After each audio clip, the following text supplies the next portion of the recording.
அனைத்து இந்திய அண்ணா திராவிட முன்னேற்ற கழகத்தின் தலைவியாக, இந்திய தேசத்தின் தலைவியாக, நாளைய இந்திய பிரதமராக, தமிழ் பேசக்கூடிய தமிழ்நாட்டு முதல் பெண்மணி இந்திய பிரதமராக, என்னுடைய இலக்கு அனைத்து மக்களுக்கும் சமமான கல்வி, சமமான மருத்துவத்தை முழுமையாக இலவசமாக்கப்பட வேண்டும்.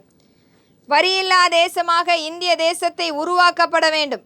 ஆனால் இந்திய தேசம் இன்றைக்கு வெளிநாடுகளுக்கு அடிமைப்பட்டு, அனைத்து இறக்குமதி பொருளுக்கும் அடிமைப்பட்டு கிடக்கிறது. விவசாய மக்களை இன்றைக்கும் வஞ்சித்து கொண்டிருக்கும் மத்திய அரசும் மாநில அரசும் நம்மளுடைய விவசாய மக்கள் கேட்கும் அந்த விளைச்சலுக்கேற்ற விலை நிர்ணயம் செய்யாமல் தண்டித்து கொண்டிருக்கிறது.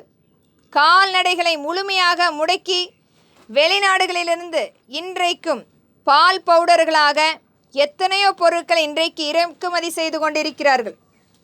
வெளிநாட்டு பால் பவுடர் தடை பாதுகாப்பாளர் சட்டத்தின் கீழ் முறைப்படுத்தப்பட்டு இனி வரும் காலங்களில் நம்மளுடைய அனைத்து இந்திய அண்ணா திராவிட முன்னேற்ற கழகம் ஆட்சி அமைக்கும் போது இந்த வெளிநாட்டு பால் பவுடர் நிறுவனங்களுக்குரிய விற்பனை முழுமையாக தடை செய்யப்படும். நம்மளுடைய இந்திய தேசத்தில் உருவாகக்கூடிய அனைத்து பால் பவுடர்களும் அங்கீகரிக்கப்படும். நம்மளுடைய இந்திய தேசத்தில் இன்றைக்கு கொத்தடிமைகளாக, அதுவும் இன்றைக்கு ஐடி நிறுவனங்களாக மேலை நாடுகளுக்கு கொத்தடிமைகளாக வேலை செய்து கொண்டிருக்கும் ஐடி நிறுவனங்கள் மாற்றப்பட வேண்டும். இன்றைக்கு நம்மளுடைய விலாசத்தை தொலைபேசி எடுத்துக்கொண்டு இவர்களுடைய அனைத்து பங்கீடும் மிகப்பெரிய அளவில் விற்பனை செய்து கொண்டிருக்கும் அவல நிலை மாற்றப்பட வேண்டும்.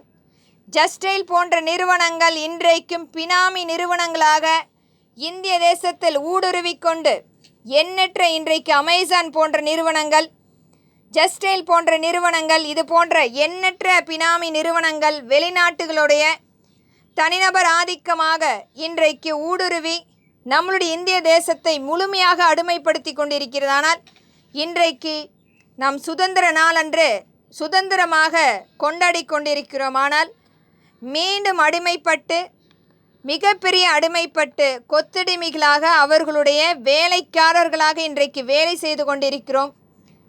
இந்த ஐடி நிறுவன ஊழியர்களாக இவர்கள் வேண்டும் என்றால் வேலை செய்யப்பட வேண்டும், இல்லை என்றால் வேலை நீக்கம் செய்து முழுமையாக தூக்கி எறியப்பட்ட எண்ணற்ற இன்றைக்கு ஐடி ஊழியர்கள் அவர்களுடைய இயலாமையை பயன்படுத்தி கொண்டு இன்றைக்கும் வெளிநாட்டு நிறுவனங்கள் நம்மளுடைய இந்திய தேசத்தில் ஆண்டு கொண்டிருக்கிறார்கள்.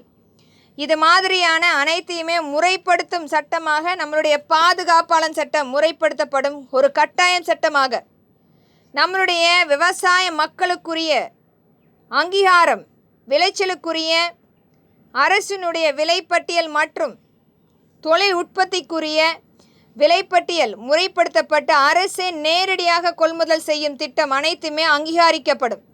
இதை அனைத்தும் நம்முடைய இந்திய தேசத்தில் உருவாக்கக்கூடிய, உற்பத்தி செய்யக்கூடிய அனைத்துமே அனைத்து மாநிலங்களும் பங்களிப்பு கொடுக்கக்கூடிய ஒரு நல்ல திருவிழாவாக நம்மளுடைய ஆங்காங்கே இதற்குரிய கண்காட்சி மற்றும் அனைத்தும் நடத்தப்படும் என்பதை திறன்பட வலியுறுத்துகிறேன். நன்றி.